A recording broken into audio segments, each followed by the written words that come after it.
Salut à tous, alors je suis allé voir Beetlejuice, la suite du film culte de Tim Burton, que j'apprécie beaucoup, que j'ai toujours trouvé très divertissant, et que j'apprécie aussi tout l'univers de Tim Burton en général, jusqu'en à peu près 2003, ça fait plus de 20 ans que Big Fish est sorti, que j'avais adoré Big Fish, et depuis, c'est vrai que j'ai eu du mal avec certains films de Tim Burton. À part un Frankenweenie ou un Princess Bride par-ci, à part voilà, finalement des films qui sont d'animation ou de stop motion, j'ai pas été fan de ce qu'il a proposé depuis un moment.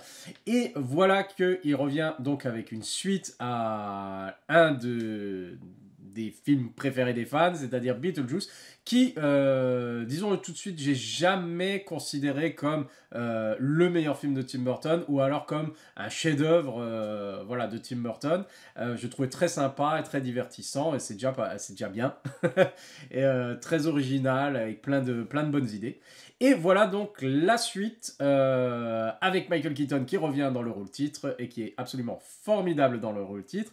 Par contre, je ne peux pas en dire autant du film en général, même si on retrouve vraiment le même univers, la même approche, le même type de comédie, voilà, ça a vraiment du mal. Alors, j'ai passé quand même, je vais dire, mon avis est quand même positif dans l'ensemble, parce que j'ai passé un bon moment dans l'ensemble, quand même. Ça a fait plaisir de me retrouver dans cet univers-là.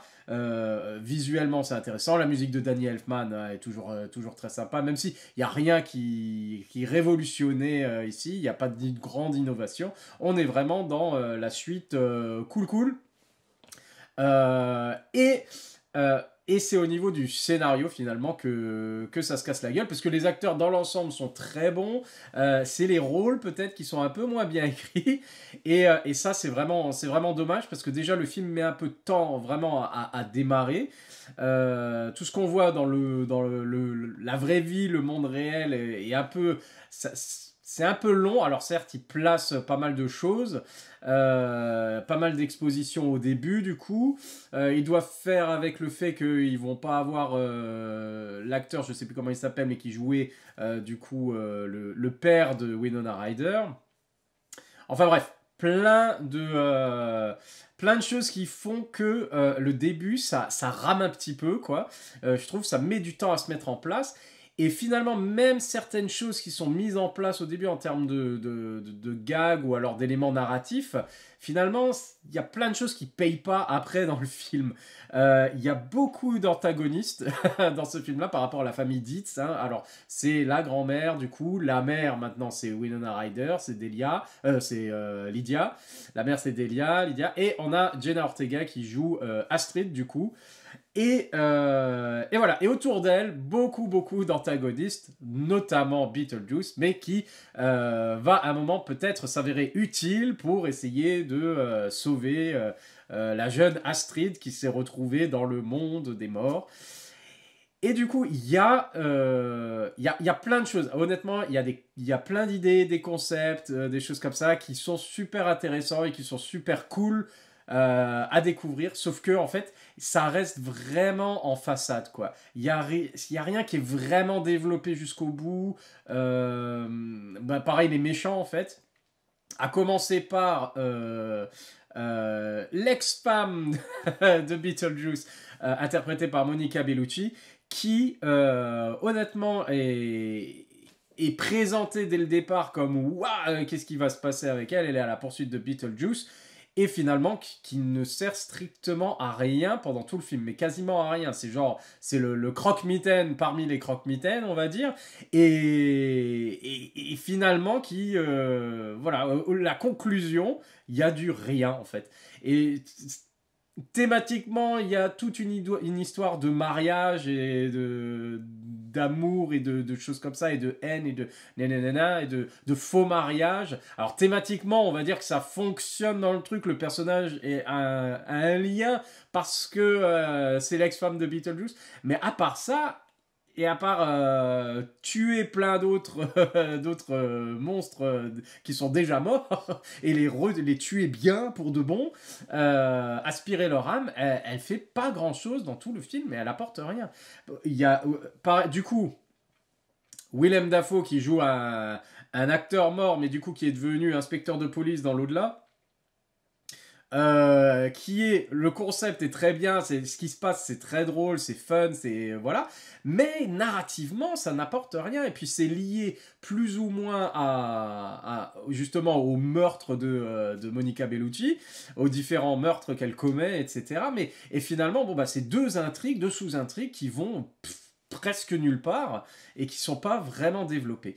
Et on a vraiment l'impression qu'il y a plusieurs idées de scénario et que en fait ils ont pris voilà des petites idées par-ci par-là qu'ils ont essayé d'en faire finalement un film parce que depuis je sais pas depuis qu'il y a le premier Beetlejuice ils parlent de faire une suite, enfin les gens veulent une suite ou réclament une suite et ils en parlent des fois et finalement ça vient pas et ça fait en grosso modo ça fait 20 ans qu'on entend quand même que y a une suite de Beetlejuice éventuellement en préparation, qu'il y a un scénario qui a été écrit par machin, il y a un scénario qui a été écrit par machin, etc. Et finalement ça se fait pas.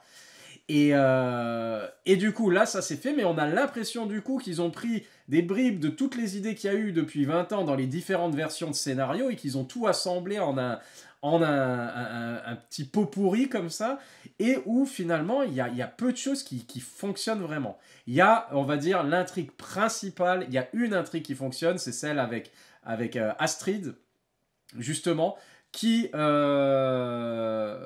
rencontre un jeune homme qui n'est pas vraiment ce qu'il prétend être et qui se retrouve piégé au royaume des morts.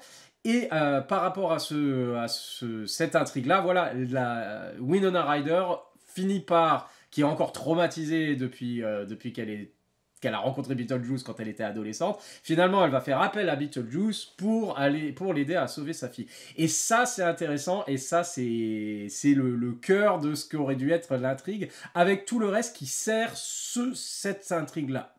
Malheureusement, ça part un peu dans tous les sens. Il y a des excellentes scènes, il y a des choses qui sont très bien faites visuellement, il y a des choses qui sont drôles, il y a des scènes musicales qui sont très drôles, il y a des numéros, des choses comme ça, d'absurdes. Il y a des choses qui fonctionnent très bien, mais c'est au milieu de rien, de choses qui sont là, mais qui avancent pas et qui servent à rien. Et du coup, c'est pareil, la manière de régler les choses à la fin du film par rapport à chaque antagoniste, on a l'impression que c'est expédié. On n'a pas la satisfaction de le méchant a été puni ou voilà, on a appris quelque chose. Voilà, à part la relation justement mère-fille qui est quand même le cœur du film, mais en fait c'est perdu dans tout un truc et des fois, ça va trop vite sur autre chose qui sert à rien. Et du coup, émotionnellement, on a du mal vraiment à accrocher le truc. Et il y a, pareil, par rapport à la relation mère-fille, c'est que le père, justement, l'ex-mari de Winona Ryder, et donc le père de Jenna Ortega, est décédé. Et malgré le fait que Lydia réussisse à communiquer avec l'au-delà, à avoir voilà, tout un aspect super surnaturel où elle fait une émission, etc. sur Internet. Euh, Malgré ça, elle n'a jamais communiqué avec le père qui a disparu. C'est pour ça qu'il y a eu tension entre la fille et la mère, parce que la fille elle aimerait bien, voilà, c'était soudain quand elle était jeune, et voilà, et sa mère n'a jamais communiqué avec son père. Et ça, c'est des trucs super intéressants qui ancrent vraiment les personnages dans des émotions, on va dire, réalistes et qui créent l'empathie pour le spectateur. Et du coup, c'est là-dessus qu'on va chercher. Mais en fait, tout ça, c'est expédié tellement rapidement.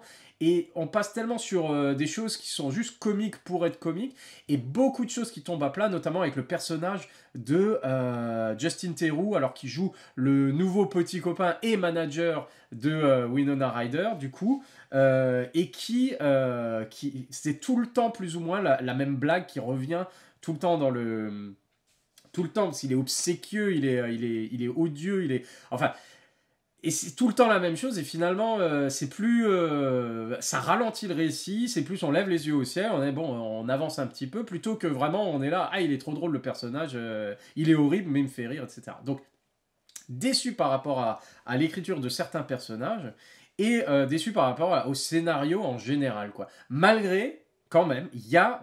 Comme je le dis encore, hein, et c'est pour ça que dans l'ensemble, j'ai quand même apprécié le film, même si ça fait un moment que je suis en train de critiquer des choses, mais euh, il y a une base qui est intéressante, c'est ce qu'ils ont rajouté plein de choses autour qui n'apportent rien en fait et qui font qu'on n'est pas assez impliqué finalement dans le film. Voilà. Pas que je demandais un chef-d'œuvre vraiment ou de mise en scène et d'écriture etc. Mais voilà, mais ça, en gros, il y a la moitié qui ne fonctionne pas dans ce film. La moitié du film, la moitié des éléments ajoutés dans le film ne fonctionnent pas. Le casting, il fait ce qu'il peut, ils sont tous très bons. Justin Theroux, il peut rien faire de plus avec son, enfin, il peut pas faire grand chose avec son rôle. Donc malheureusement, bon bah, il est pas super, mais c'est le rôle qui veut ça. Catherine O'Hara, je suis content de la revoir. Honnêtement, elle est excellente. Je trouve que le personnage justement de la grand-mère est un petit plus, même si ils ont, en fait, je pense que le premier quart d'heure, voire 20 minutes de film, ils auraient pu être condensés et commencer directement aux obsèques, à un enterrement, parce qu'il y a un enterrement, voilà. Et ils auraient pu commencer directement par là. Il y a beaucoup trop d'exposition au début. Il y a même, voilà, ils vont chercher Jenna Ortega dans son université ou dans son lycée, je sais même plus, elle est encore au lycée, je sais plus si elle joue toujours des lycéennes, alors voilà. Donc dans son école, voilà. Et du coup, enfin, il y a un côté qui rappelle déjà son rôle de Mercredi Adams, et là, bah forcément, ça fait un peu redite, et on a l'impression que voilà, ça rallonge un peu plutôt que d'aller droit au but au début. Ils auraient pu régler les choses plus rapidement et déjà sur place et faire plus de scènes qui se passe dans le monde justement, dans l'au-delà, parce que c'est à chaque fois qu'on va là-dedans et qu'on commence à voir Beetlejuice, c'est là que le film prend vie en fait. C'est quand on va chez les morts que le film prend vie pour de bon. Et c'est ça, et à chaque fois qu'on revient chez les vivants, c'est mort, c'est ennuyeux. Alors est-ce que c'est voulu? Bah, j'espère que non, parce que on va pas rendre le film moins intéressant, mais voilà, c'est le cas. Et du coup, là, même si dans l'ensemble, voilà, comme je dis, c'était un bon moment parce que dès qu'il y a Michael Keaton, dès que Beetlejuice arrive, c'est fun, c'est cool et ça fait plaisir. Donc voilà, super content de le revoir dans le rôle. Je suis content aussi de voir que Tim Burton semble s'amuser de nouveau avec son cinéma et a un petit quelque chose à raconter, même si c'est parasité par des trucs qui servent à pas grand chose. Donc voilà, un retour de Tim Burton intéressant. J'espère qu'il poursuit dans cette voie-là, mais avec un meilleur scénario, quoi.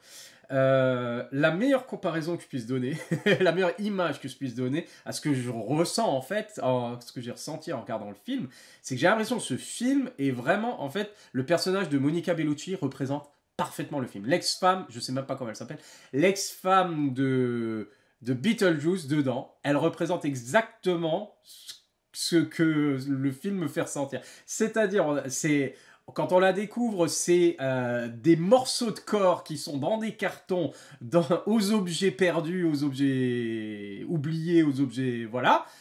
Et qui font penser à ces morceaux de différents scénarios qui sont perdus, oubliés dans des cartons et dans des tiroirs depuis des décennies, et qui d'un coup, ça a été ouvert, et puis c'est rapiécé plus ou moins avec une agrafeuse comme on a pu, et c'est beau à regarder. c'est Monica Bellucci, et elle est bien maquillée, bien déguisée, et c'est beau à regarder, mais il n'y a rien en fait, c'est des morceaux de quelque chose qui ont été mis ensemble, c'est beau à regarder, et il n'y a rien derrière. Voilà.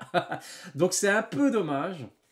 C'est un peu dommage parce que je pense qu'il y avait moyen avec, je sais pas, une dernière personne qui prend le scénario, qui le lit et qui dit ah, il y a des choses qu'on peut modifier, il y a des choses qu'on peut améliorer. C'est dommage qu'on n'ait pas eu une version du scénario qui fonctionne mieux en fait. Voilà. Et je vais m'arrêter là pour ma critique de Beetlejuice. Beetlejuice, ça veut pas dire que, encore une fois, Je suis un peu frustré, un peu déçu. C'est moins bien que ce à quoi je m'attendais, surtout en voyant les bandes annonces, que j'avais trouvé forcément, que j'avais vraiment beaucoup aimé et qui avait créé peut-être des attentes un peu démesurées. Mais euh, voilà. Donc après, j'ai entendu il y a plein de fans qui sont allés le voir. Il y en a pas mal qui ont apprécié quand même. Mais moi, voilà, je suis un peu déçu. Ça s'approche pas du tout, à aucun niveau, du niveau du premier, on va dire. Et c'est, encore une fois, voilà, c'est loin d'être, on revient pas encore au Tim Burton des années 80-90 qui nous transportait. Voilà, il y a très peu de poésie là-dedans. Et c'est un peu dommage. Mais voilà, il y avait une base qui était tellement, on va dire, euh, intéressante, justement, comme je l'ai expliqué avec la relation mère-fille, que c'est un peu dommage. Voilà, c'est tout pour Beetlejuice. Si jamais, parce que ça fonctionne du tonnerre au box-office, mais c'était la première semaine où beaucoup, il y a rien d'autre qui sort en ce moment, et puis c'est le retour de Tim Burton, Beetlejuice, Michael Keaton, etc. Il y a beaucoup de gens qui sont allés le voir, il a cartonné au box-office ce premier week-end, sa première semaine d'exploitation. Je suis curieux de voir, voilà, les jambes. Est-ce qu'il a des jambes, ce film? Est-ce qu'il va perdre... Voilà, tout le monde est allé le voir et maintenant, bon, personne ne va aller le revoir. Si les gens sont un peu déçus comme moi, ça sert à rien d'aller le revoir. Ou alors, est-ce que vraiment, il va y avoir un vrai engouement et puis il va cartonner sur la longueur, sur la durée? À voir. Donc, si cartonne, je suis content pour le film parce que voilà, c'est encourageant. Parce que la fin est un peu ouverte quand même, hein. Et si ils veulent en faire un, ils peuvent en faire un. S'ils veulent pas, ça peut se terminer là, il n'y a pas de problème. Mais je serais pas mécontent qu'il y ait un Beetlejuice au bout du tunnel. Mais j'espère voilà qu'ils verront ce qui a marché, ce qui a pas fonctionné et qu'ils feront ça un peu mieux. Voilà. Allez, à la prochaine. Bye.